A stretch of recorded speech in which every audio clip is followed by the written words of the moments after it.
Bueno, y a esta hora vamos a revisar qué es lo que ocurre con la educación de los niños en las zonas más afectadas por estas inundaciones. Vamos a tomar contacto a esta hora, también desde Licantén, con el ministro de Educación, Marco Antonio Ávila. ¿Cómo está, ministro? Gracias por contestar nuestro llamado. Buenas tardes. Buenas tardes, Matilde. Estoy en Gualañé. Gualañé. Corregimos. Ministro, en general, no solamente en la zona donde usted está, ¿cuál es el catastro de las escuelas, los liceos que hoy no están pudiendo recibir a los alumnos? Sabemos que ya dentro de muy poco comienzan las vacaciones de invierno, pero durante esta semana, ¿qué es lo que ha pasado?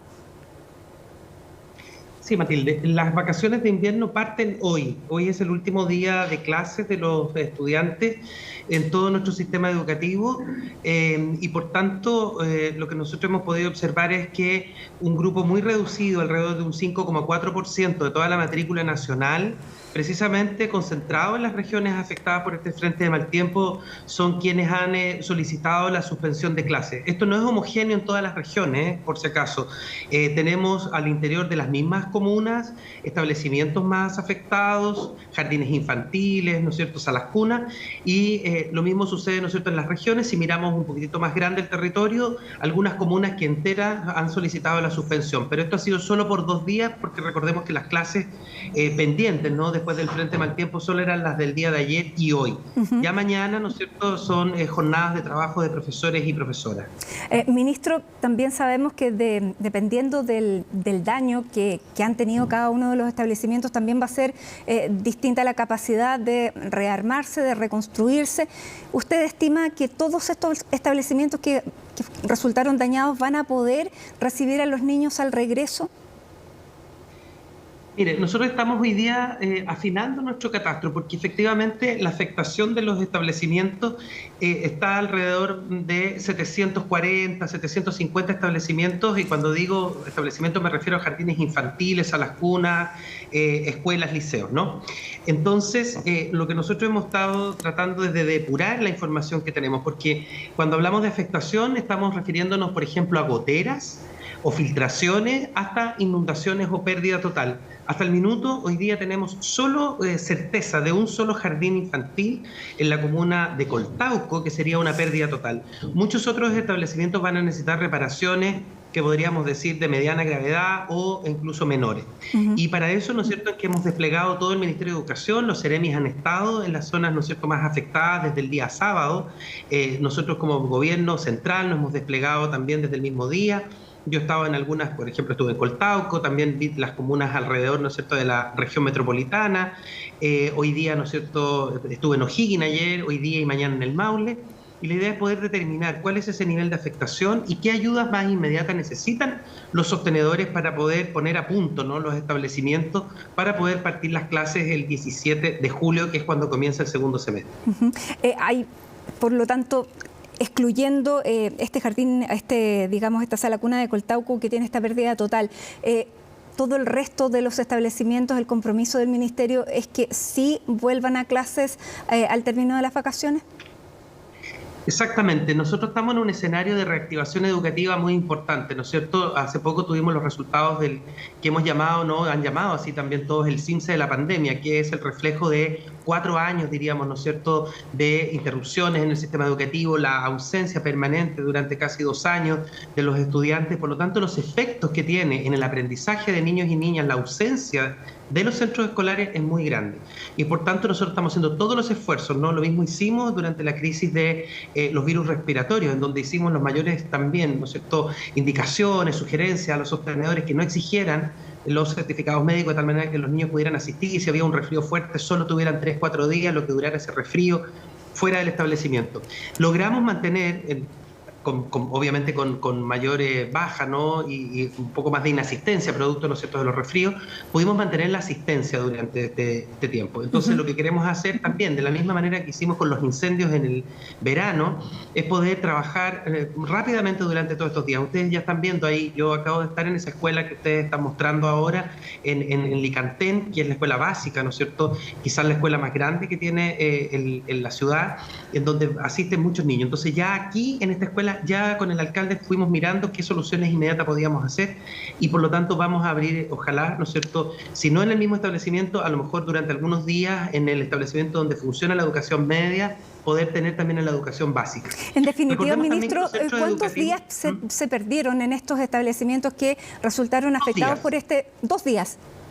2 días. Ya, sí, ¿y eso es hoy. recuperable a fin de año? En diciembre. Perfecto. Efectivamente, en diciembre. Se suman, ¿no es cierto?, al calendario escolar.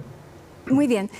Por lo tanto, ya, ahí se continuaría porque, como usted dice, hay una prioridad del gobierno por mejorar la educación. Sin embargo, claro, hay muchísimos factores que van dificultando esta tarea. ¿Cómo está trabajando con el Consejo que lo está asistiendo en este plan de mejoramiento de la educación? Porque consultado el día de ayer, el ex ministro Ignacio Briones dijo que el gobierno no veía en el gobierno una prioridad en este tema. ¿Qué es lo que está faltando? Sí, mire, lo primero es agradecer la participación de todos los consejeros y consejeras, ¿no? Ahí hay una representación bastante amplia, no solo de exministros como el exministro Briones, a quien aprovecho de agradecerle toda su colaboración en el Consejo, la exministra del Piano, también hay distintos académicos, organismos internacionales, representación de estudiantes, padres. Ahí hay varias sugerencias, ¿no? Y muchas de ellas tienen relación con aquello que venimos haciendo, por ejemplo, los equipos de revinculadores. Piense usted que nosotros tenemos distribuido a lo largo del país 357 equipos de revinculadores que son profesionales, que están trabajando en los municipios y también, ¿no es cierto?, en los departamentos provinciales para hacer volver a los estudiantes que lamentablemente se han desescolarizado. El año pasado tuvimos una cifra, si no es la más alta de los últimos 10 años, es una cifra preocupante. Al mes de agosto del año pasado, publicado en octubre, 50.000 estudiantes y por lo tanto nuestra prioridad es, por ejemplo, la recuperación de esos estudiantes para volver a los centros educativos. Ahora, siempre hay una idea, ¿no?, muy general, es que solo que las reformas educativas, ¿no es cierto?, o los mejoramientos, las necesidades que tienen, ¿no es cierto?, los sistemas educativos requieren muchas veces más recursos. Y en eso quiero ser muy claro. Nosotros hemos hecho, por ejemplo, un aumento del Fondo de Apoyo a la Educación Pública en un 20%, el FAEP. Estamos hoy día tramitando un proyecto en el Congreso que permita, ¿no es cierto?, flexibilizar la subvención escolar preferencial, dado que son los propios establecimientos los que pueden fijar algunas acciones de mejoramiento. Y también tenemos programas focalizados, tanto en salud mental, en clima escolar, como en aprendizaje. Yo la semana pasada, o hace 2 semanas, ya no recuerdo, lanzábamos toda la estrategia de matemática, un programa focalizado para 1.300 establecimientos que obtuvieron los más bajos resultados en matemática. Estamos trabajando con la Universidad de Santiago, también, ¿no es cierto?, una medida más de carácter universal, que es la plataforma MATCOM, que estamos trabajando con la Universidad de Chile de tal manera que todos los profesores tengan acceso a recursos que les permitan mejorar la implementación a través de la didáctica de las matemáticas, tanto en educación básica como en educación media. Y además hemos estado analizando todas estas sugerencias que nos ha dado el Consejo para la Reactivación, ¿no? Muchas de ellas nosotros las queremos acoger ahora e incorporarlas en la tramitación del presupuesto 2024. Creemos importante, ¿no es cierto?, recoger muchas de esas evidencias, muchas de esas sugerencias que hay, pero quizá hoy día la situación más urgente es, en el fondo, cómo continuamos una medida que el año pasado tuvimos que tenía relación, por ejemplo, con la infraestructura y también, ¿no es cierto?, con el transporte escolar, que eran 2 cosas importantes que no habían sido resueltas, diríamos, ¿no es cierto?, en años anteriores, dado que estamos hoy día enfrentando las consecuencias de la pandemia. Y por lo tanto tenemos que asegurar el servicio educativo, ¿no? Cuestiones que parecieran muy mínimas, pero que son importantes. Cómo llegan los niños a los colegios, cómo tienen una buena infraestructura escolar, cómo tienen un buen servicio de alimentación. Ministro, bueno, en esta misma entrevista, el ex ministro Briones también dice que no le parece la acusación constitucional que se le está haciendo, dice que hay que ser serios en este tipo la utilización de este tipo de herramientas, que él no ve que esto sea aplicable en este caso, que dice que en Chile se está abusando de este recurso. Usted en estos días que está trabajando en esto, después de lo que ha ocurrido con las inundaciones, ¿también tiene que estar preparando su defensa ante esta acusación?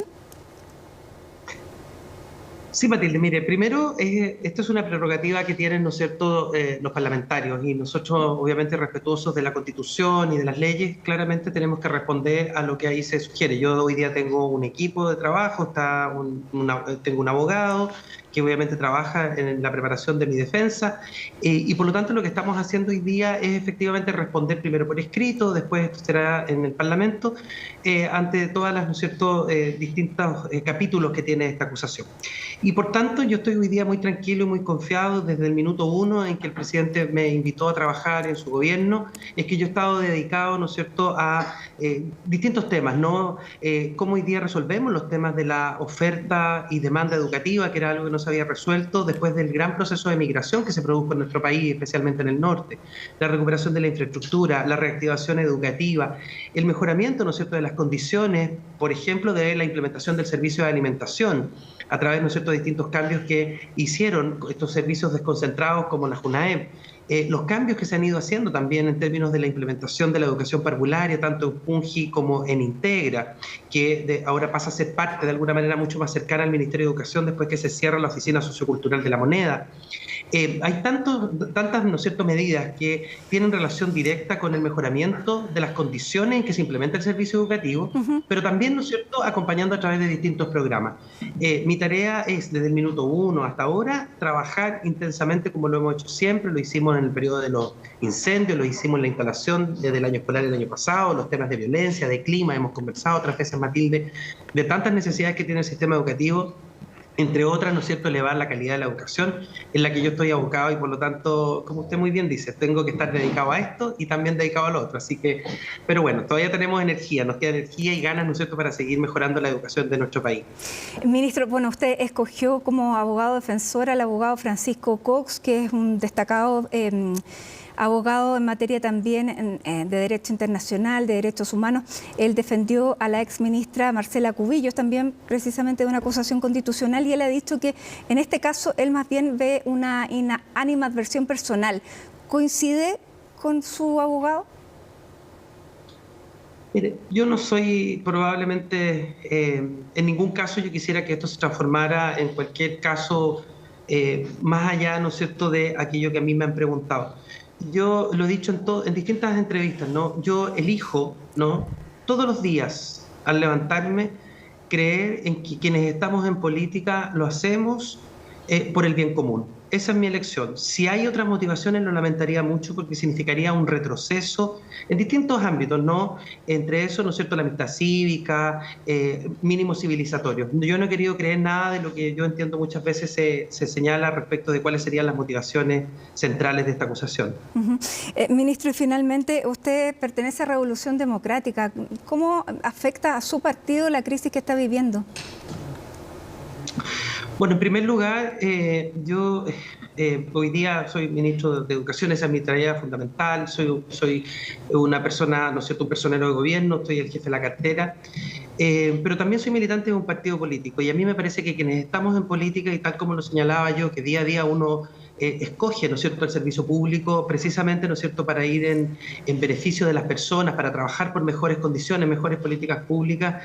No solo es doloroso pensar, ¿no es cierto?, que esto está sucediendo con el partido de uno, sino que además resulta inaceptable. Ningún acto de corrupción, ni ninguna de estas situaciones puede ser aceptada por quienes estamos en política.